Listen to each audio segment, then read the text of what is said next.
Puji Tuhan, kaum muda, kita segera akan mendengarkan firman Allah. Namun sebelumnya kita akan berdoa lebih dulu. Terima kasih Tuhan jika sore hari ini kami mendapat kesempatan yang baik untuk memuji memuliakan nama Tuhan, mengagung-agungkan Tuhan, sebab Engkaulah Tuhan Juru Selamat dan Penolong kami. Jika sebentar kami mau mendengarkan firman-Mu, Roh Kudus mengurapi kami semua, mengurapi hamba-Mu secara khusus, sehingga apa yang hamba-Mu sampaikan boleh menjadi berkat bagi setiap kaum muda, dan kaum muda boleh bertumbuh dan kebenaran firman Allah yang memuliakan Tuhan. Dalam nama Tuhan Yesus Kristus kami sudah berdoa dan mengucap syukur. Haleluya. Amin. Puji Tuhan. Kita akan sama-sama baca dalam Injil Matius pasal 12 ayat 33. Demikian bunyinya, jikalau suatu pohon kamu katakan baik, maka baik pula buahnya. Jikalau suatu pohon kamu katakan tidak baik, maka tidak baik pula buahnya. Sebab dari buahnya pohon itu dikenal. Puji Tuhan. Itu adalah jawaban Tuhan Yesus ketika satu kali Tuhan Yesus membuat mujizat menyembuhkan seseorang yang sedang kerasukan setan. Dan semua takjub melihatnya. Namun di antara mereka ada orang Farisi, dan mereka mendengarkan pujian yang diberikan pada Tuhan Yesus karena perbuatannya yang dahsyat. Sehingga kemudian orang Farisi itu tidak merasa senang dengan pujian yang diberikan pada Tuhan Yesus. Maka orang Farisi, kalau kita baca ayat 24, di sana berkata, tapi ketika orang Farisi mendengarnya, mereka berkata, dengan Beelzebul, penghulu setan, ia mengusir setan. Orang Farisi itu berkata bahwa setan itu diusir karena Tuhan memiliki kuasa dari penghulu setan. Dan dengan perkataan itu sebenarnya orang Farisi ingin membuat orang-orang di sekitar itu tahu bahwa Tuhan dikuasai oleh setan. Dan kemudian ada sedikit pembicaraan yang terjadi, dan Tuhan di dalam ayat 33 Tuhan Yesus berkata, jikalau suatu pohon kamu katakan baik, maka baik pula buahnya. Jikalau suatu pohon kamu katakan tidak baik, maka tidak baik pula buahnya. Sebab dari buahnya pohon itu dikenal. Kemudian Tuhan Yesus mengambil satu perumpamaan tentang pohon dan buah. Pohon baik menghasilkan buah yang baik, dan pohon yang tidak baik menghasilkan buah yang tidak baik.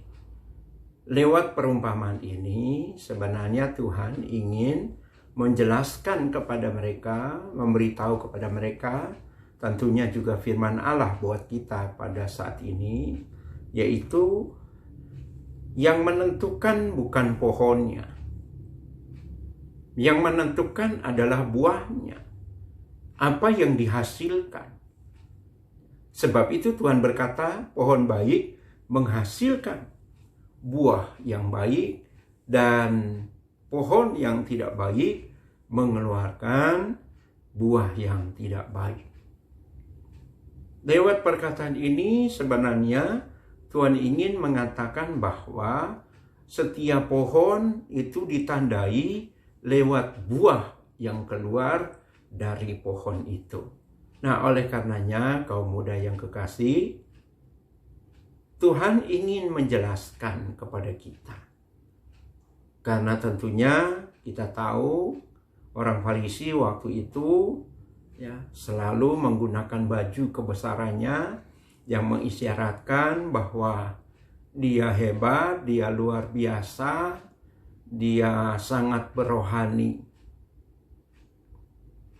Nah, Tuhan ingin mengatakan bukan itu. Bukan yang nampak dari luar yang akan membuat seseorang itu bernilai.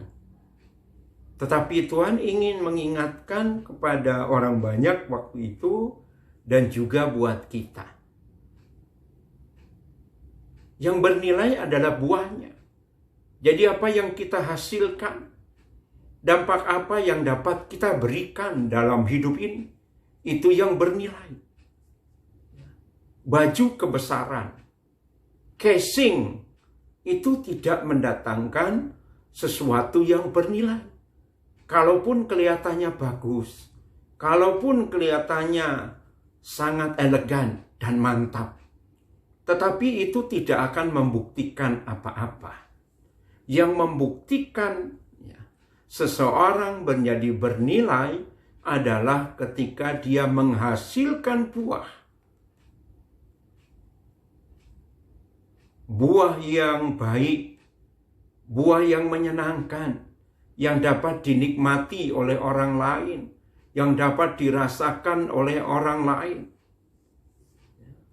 Pohon tidak makan buahnya sendiri, tetapi buah itu dimakan oleh orang lain. Nah, sebenarnya itu yang Tuhan ingin katakan. Bahwa apa yang kita kerjakan, apa yang kita lakukan, yang mendatangkan faedah, yang menyenangkan sesama, terlebih menyenangkan hati Tuhan. Tindakan-tindakan, perkataan, pola pikir yang membuat kita jadi bernilai. Karena ketika kita berpikir, bertindak, berkata, itu dapat dinikmati oleh orang lain, menyenangkan orang lain, mendatangkan berkat buat orang lain, bahkan terlebih menyenangkan hati Tuhan. Dan mari kita akan sama-sama baca di dalam Injil Matius pasal yang ke-15.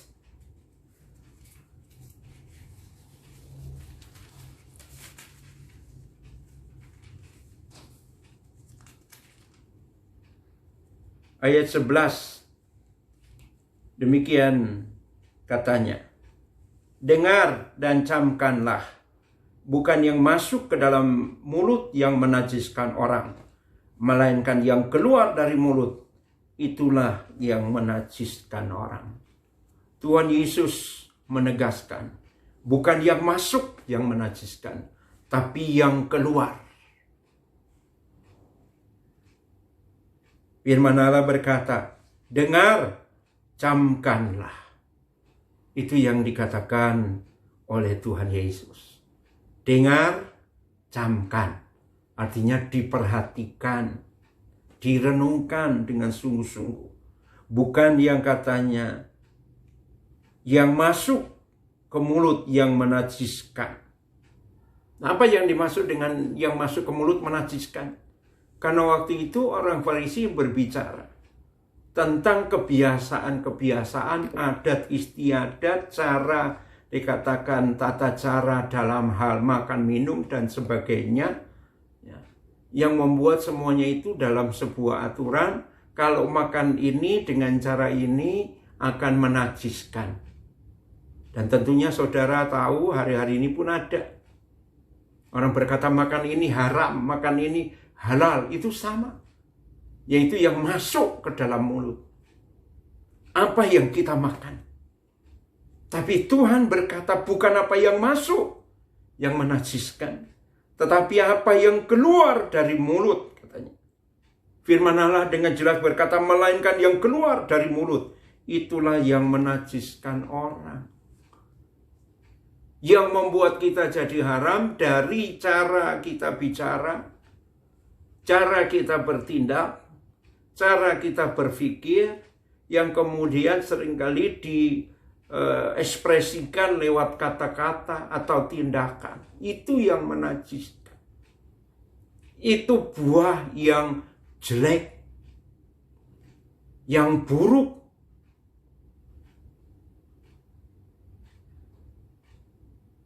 Dengan tegas Tuhan berkata, bukan yang masuk, tapi yang keluar.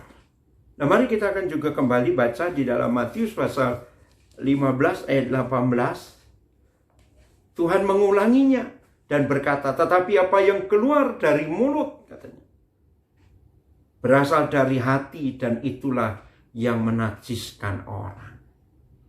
Tuhan Yesus menekankan, apa yang masuk katanya ke dalam diri kita, ya diolah di dalam perut dan kemudian ke jamban. Artinya menjadi hal yang tidak berguna. Tetapi demikian, ya, kalau kita sebagai anak-anak Tuhan, apa yang keluar dari mulut kita itu berasal dari hati dan itu yang menajiskan orang. Luapan isi hati yang dinyatakan lewat mulut. Bagaimana cara kita ngomong, bagaimana kita menyampaikan, ya. Kalau dalam istilah modern, ya, diksi-diksi yang tidak tepat dan sebagainya. Perkataan-perkataan yang tidak menyenangkan, itu yang menajiskan orang. Bukan yang masuk. Dan itu dapat menandai pohon yang ada. Buah yang baik atau buah yang buruk dihasilkan oleh pohon yang baik atau pohon yang buruk. Nah, mari kita akan sama-sama membaca di dalam Galatia pasal 5 ayat 18. Demikian bunyinya. Akan tetapi jikalau kamu memberi dirimu dipimpin oleh Roh Kudus, maka kamu tidak akan hidup di bawah hukum Taurat. Firman Allah berkata, kalau kamu katanya di bawah Roh Kudus, kamu tidak akan di bawah hukum Taurat. Roh Kudus ditaruh oleh Tuhan di dalam hati, dan yang kemudian itu terpancar lewat tindakan, perkataan, dan pikiran kita. Firman Allah berkata, kamu tidak hidup di bawah hukum Taurat, yaitu aturan-aturan manusiawi, aturan-aturan, ya, yang hanya membentuk casing, kulit manusia saja, tetapi tidak merubah tingkah laku dan kebiasaan manusia. Firman Allah berkata ayat 19, perbuatan daging telah nyata, yaitu percabulan, kecemaran, hawa nafsu, penyembahan berhala, sihir, perseteruan, perselisihan, iri hati, amarah, kepentingan diri sendiri, percideraan, roh pemecah, kedengkian, kemabukan, pesta pora, dan sebagainya. Terhadap semua itu, kuperingatkan kamu seperti yang telah kubuat dahulu, bahwa barang siapa melakukan hal demikian, ia tidak akan mendapat bagian dalam kerajaan Allah. Tindakan, perkataan, ya, pemikiran-pemikiran yang jahat, yang firman Allah katakan, dan itu membuat kita tidak masuk ke dalam kerajaan sorga. Tetapi kalau kita baca di ayat yang ke-20,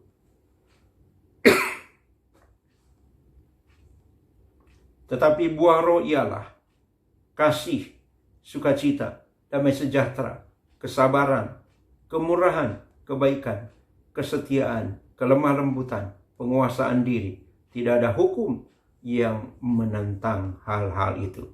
Barang siapa menjadi milik Kristus Yesus, ia telah menyalibkan daging dengan segala hawa nafsu dan keinginannya. Jikalau kita hidup oleh roh, baiklah kita juga dipimpin oleh roh, dan janganlah kita gila hormat, janganlah kita saling menantang dan saling mendengki. Tindakan-tindakan yang dikontrol, yang dikendalikan oleh Roh Kudus, yang menghasilkan buah-buah roh, yaitu kasih, sukacita, damai sejahtera, kesabaran, kemurahan, kebaikan, kesetiaan, kelemah lembutan, penguasaan diri.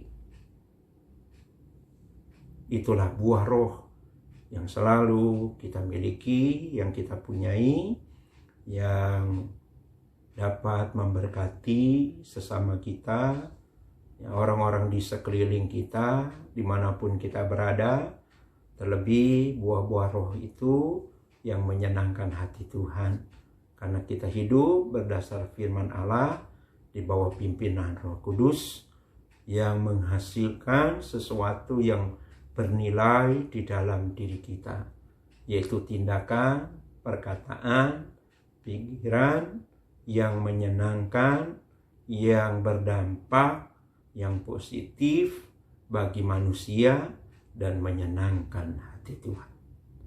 Bila kiranya lewat firman Allah ini kaum muda boleh diberkati Tuhan. Dijauhkan kiranya dari tindakan-tindakan yang jahat, dari buah-buah yang buruk. Mari sebagai anak-anak Tuhan kita dipimpin oleh Roh Kudus yang menghasilkan buah-buah Roh Kudus, dan itu boleh menyenangkan hati Tuhan. Kasih karunia anugerah pertolongan dari Tuhan Yesus yang akan menyertai dan menolong kaum muda semua. Mari kita berdoa. Terima kasih Tuhan, Engkau baik lewat firman Allah ini. Tuhan memberkati kami, Tuhan berbicara kepada kami, mengingatkan kepada kami. Biarlah kami hidup di bawah kontrol dan kendali Roh Kudus, sehingga kami menghasilkan buah-buah Roh Kudus yang bernilai, yang memberikan berkat bagi banyak orang. Siapapun yang ada di sekeliling kami boleh melihat bahwa kami menghasilkan buah yang baik, yang menyenangkan, dan menyukakan banyak orang. Terlebih menyenangkan hati Tuhan. Terima kasih Tuhan, Engkau baik. Anugerah-Mu sungguh luar biasa bagi kami. Roh Kudus yang memeterkan firman Allah ini dalam hati kami masing-masing, memberkati dan menolong kami, sehingga di masa muda kami boleh menghasilkan buah yang baik, dan nama Tuhan dipuji dan dipermuliakan, nama Tuhan ditinggikan, dan ada banyak jiwa dimenangkan. Setiap lutut boleh bertelut, setiap lidah mengaku bahwa Yesus Kristus adalah Tuhan dan Juru Selamatnya.